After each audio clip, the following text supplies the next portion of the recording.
Episode number 153. Daylight at last found them before the wall of Paris. The barrier was closed, and strongly guarded when they rode up to it.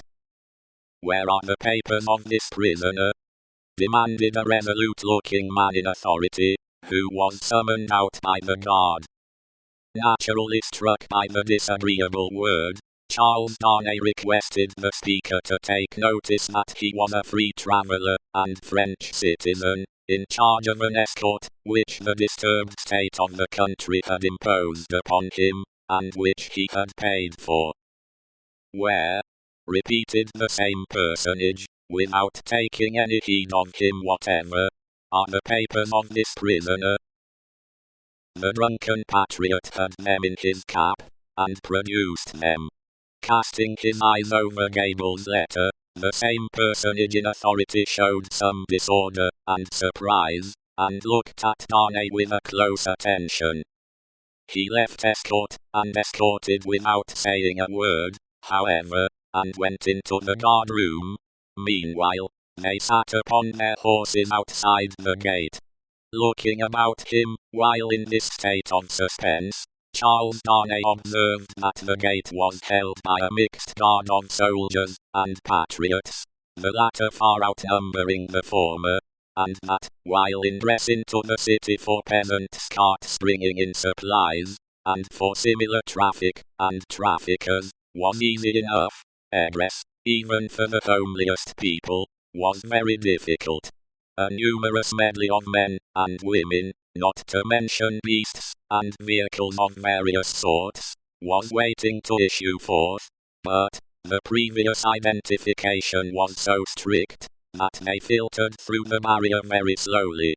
Some of these people knew their turn for examination to be so far off that they lay down on the ground to sleep or smoke, while others talked together or loitered about. The red cap and tricolour cockade were universal, both among men and women.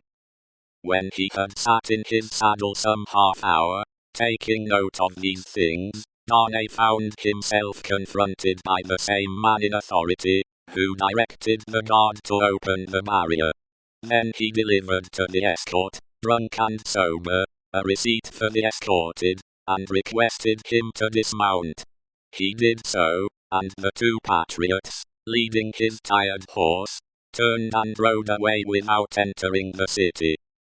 He accompanied his conductor into a guard room, smelling of common wine and tobacco, where certain soldiers and patriots, asleep and awake, drunk and sober, and in various neutral states between sleeping and waking, drunkenness and sobriety, were standing and lying about.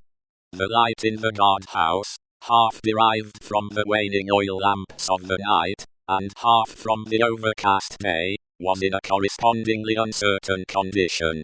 Some registers were lying open on a desk, and an officer of a coarse, dark aspect, presided over these. "Citizen Defarge," said he to Darnay's conductor, as he took a slip of paper to write on. "Is this the emigrant Evremond?" "This is the man." "Your age, Evremond?" 37.